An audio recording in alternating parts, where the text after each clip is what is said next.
Let me ask you a real quick question. When was the last time that you played a video game and you had fun? And I don't mean like you just enjoy your time, but rather you wish you could go back and every day would be like that. You wish that you could play with the same people or have the same experience. Seriously, let me know what game it was and when in the comments. I'm curious. Chances are it's probably either a very old video game or it's an indie game, or like not by a large video game producer. This is because if you look at it historically, the standard of video games is just in a decline. I'm serious. Nowadays, companies really just make games not for the enjoyment or for the community, or even to tell a message. It's always for profit. Which I understand, right? I mean, that's why they're doing it. It's a company, it's a business, and it's a product. Everyone is here to make money.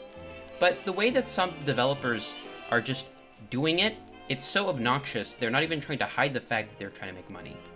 Take the latest Diablo game, for example. It was so obviously pay to win, and it was so expensive. No one really liked it, and it was a huge flop. But they probably still profited a decent amount.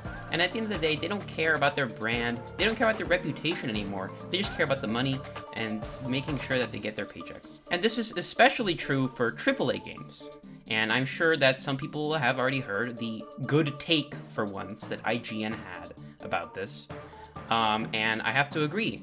Yeah, Baldur's Gate 3 was a great game, and unfortunately AAA game developers were crying about it, and going, you don't expect us to make this good content. Why not? You have a significantly larger workforce, and you have more experience in some cases, right? Why shouldn't we expect that from you? Why can't we raise the bar? Over time, technology is becoming more and more advanced, especially now with all this AI nonsense. You're telling me you can't do it? Come on, that's just a sad excuse. You can do better. Now, the thing is, these AAA games will have to adapt or die. There's no real other choice here. And I mean, let's be honest, there's some amazing games out there that I've played that I would happily play again, and I still do play some of them. But they're not really AAA.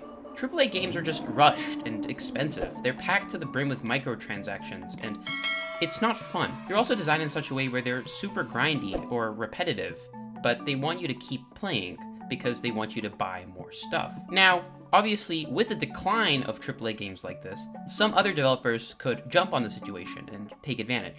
Most notably, I would probably say Valve, right? Let's be honest, Valve hasn't really released a lot of great games in a very long time, right? I mean, Portal 2, Half-Life 2, and all of the other parts and chapters of Half-Life 2, Team Fortress 2. And yes, Team 2 did just get a big update, but that was just one guy working his ass off and some community maps.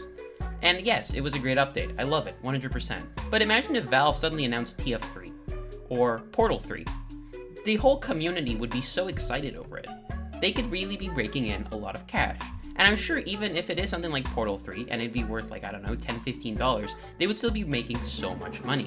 But Gabe Newell doesn't know how to count to 3, so we're stuck with this. Now that being said, I also want to talk about some of the good games and what makes them good. That way maybe developers and AAA games can learn and see, hey, maybe if this is good, we should use it as inspiration when we make our game, instead of just fussing over it. The first thing that probably comes to mind is Outer Wilds, which is an amazing game, and unfortunately, it's designed in such a manner where it's a puzzle, and you can't actually talk much about it because it spoils it. But it's kind of cool in that sense, because the community is all about this. I'm sure if you went to like their subreddit or whatever, you'd see a lot of spoiler tags and censoring. That's because they want everyone to have an amazing experience. And I played Outer Wilds, and it was truly a life-changing experience. It was super emotional and beautiful, but at the same time, it didn't have any like lame-ass dialogue or anything, or things that didn't really feel unnecessary. Now, it's a different experience for each person. I'm not saying that each person has their own personalized copy, but you get my point. It's an amazing game. I highly recommend that you play it.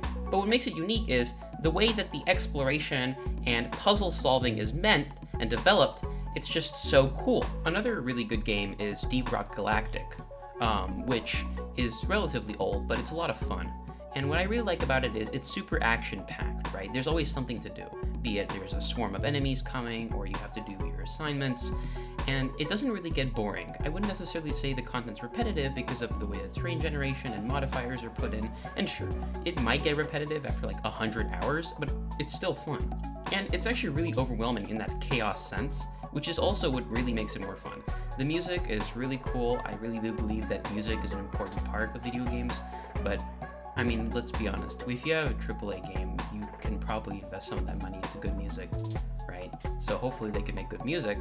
I don't necessarily know. I'm not going to be comparing music in every single game. But DRG is fun because it has also the multiplayer aspect, even though that Steam and Microsoft can't crossplay for some dumb reason. But yeah, I really think that DRG is good because it has this overwhelming sense of just fun and chaos, and there's so much going on, and it's cool in a way. It's like a sensory overload or an acid trip. Then we have Celeste. Now, Celeste is a platformer game, and it's also an emotional, story thing, but it has a very strong message. It's about identity and overcoming depression and anxiety.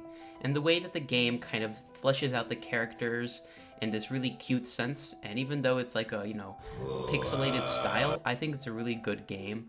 And the way that the difficulty gets stronger, and that it kind of builds into the emotion, because you feel the frustration of the character, you feel the attachment to these characters, and you feel that sadness or that happiness and everything. You feel the anxiety, and the music definitely adds into that again. So Celeste is great because it has that emotional connection, right? Then there's things like Ultra Kill. Now, Ultra Kill is a game that's still in development, but I'm still going to count it here. And what makes Ultra Kill so cool is that the answer is almost always yes. Can I fly into the sky with rockets? Yes. Can I shoot 1,000,000 coins in the air and ricochet off of them and one-tap the boss? Absolutely. It makes you feel like a god. There's so much crazy stuff going on, and the skill, there's no cap, right? Like, you can always get better and better. You can be even crazier and pull off amazing stunts. And it might get a little repetitive after a while, but I like that, like serotonin boost, like you're having so much fun and the dopamine rush and everything. It's crazy. And I can't wait when the game's finished. And then lastly, I wanted to bring up Team Fortress 2, which technically, it's published by Valve. But what's cool about TF2 is, like Outer Wilds, it has a really passionate community. Now, TF2, it was in a steady decline because Valve just didn't care about the bot crisis and everything. But what's cool is it has this positive connection with the community and these funny characters, and it's so goofy in a way. But also the fact that it's not repetitive, again, right? But it's not grindy either. Just, you play matches, and that's it. There's no two matches that are probably going to be the same, unless you really want them to, and you're trying to do, like, strange lineups or something. But I think what makes TF2 so cool is the variety and the fun, and the fact that you can experiment with the game, right? You can always change classes on the dime, and there's no real penalty with that. So it adds this versatility and encourages players to discover what they like in their playstyle, versus other games where you're kind of forced for a decision early game, and then you kind of have to play with that. Or other types of games like gay shit, in fact. Yeah, so the problem with those games is they're gacha games, right? So yes, you can play these other characters, but you have to unlock them, and that's usually behind microtransactions. Here we go again. Or there's other games where you have just blatant pay to win, like Supercell. And just why? Why would you do that? I mean, you're probably going to make more money in the long run by having a powerful community and things like that. Now, in some cases of video games going into decline, it's not the fault of greed or anything, but it's just unfortunate. It's a tragedy in development, you can say. For people who have been here for a long time, my viewers, you probably know the situation with Sea of Thieves. Sea of Thieves had a lot of content updates. Some were controversial, and I'm not talking about the controversial changes, even though I personally don't like them. I'm talking about the fact that there was a lot of delays and pushbacks. Things were delayed months from when they were announced, and so the hype kind of died out. If you're going to hype something up, you should probably stick to your release date. And the issue is just the logistics, right? There was too much needed, and it wasn't even like a COVID excuse or anything, because they did fine during the pandemic. It was just more so something happened, or there was some unexpected issues in development, and it was just unfortunate. But the community is still relatively positive. The issue with things like Sea of Thieves is there's like a point where it gets boring. It gets repetitive, right? Sure, you can just do pure PvP, and that's what a lot of people did. But then what happened was they changed PvP, which is one of the biggest controversial changes, and then people didn't really like it so much. There's also the fact that they kind of did like contracts with Lucasfilm and Monkey Island, and then also Disney with Pirates of the Caribbean, which I understand that's also to attract new players and build their player base, but it kind of put off some people because they're like, why? You know, like, I get it, it's cool and all, but it's only a few hours of content, and you're supposed to give us 12 weeks to just do that. It's kind of boring. So, I wish they hadn't done it in a sense, or if they had done it differently. Also, I know that they wanted to drip feed content, which is something that a lot of games do. And my opinion on drip feeding is kind of mixed. I do believe that drip feeding can work, if it's done correctly. The way that they did drip feeding, I did not like it in the slightest, because it was just bare bones. You had to wait weeks upon weeks for like an hour's worth of content, and that's it. If you gave us challenges, missions, events, something like that, then that would work. Again, the poster child of great game development has to be Deep Rock, because the developers listened to the community. They implemented funny voice lines for all of the memes that the community likes to go, you know, where they go, "We're rich," and "mushroom," and then Mission Control complains about it. Also the fact that although they do have the very popular concept of a season pass, you can't buy it. It's all free. It just encourages playing for these cosmetics. And there's no FOMO either, because if you don't manage to play through the season, there's ways to get those cosmetics later. There's nothing that's exclusive based on time blocking, except a few things during like events and stuff, but even then you can get them the year after, like summer events. I think that's the really great beauty of Ghost Ship Games and the way that they've made this amazing game of Deep Rock. So I would suggest video game developers look at games like that. If you're making a multiplayer game and you want to have a good player base, look at Deep Rock. Add something where there isn't as many microtransactions. Now, obviously, Deep Rock does have DLCs that you can buy that give you more cosmetics, and I think that's how you're supposed to do it. You're not supposed to be able to buy progression. You're not supposed to buy XP bonuses or money or anything like that in the game. You're just supposed to be able to buy cosmetics, and even then, those cosmetics shouldn't have FOMO or anything, because that's kind of stupid.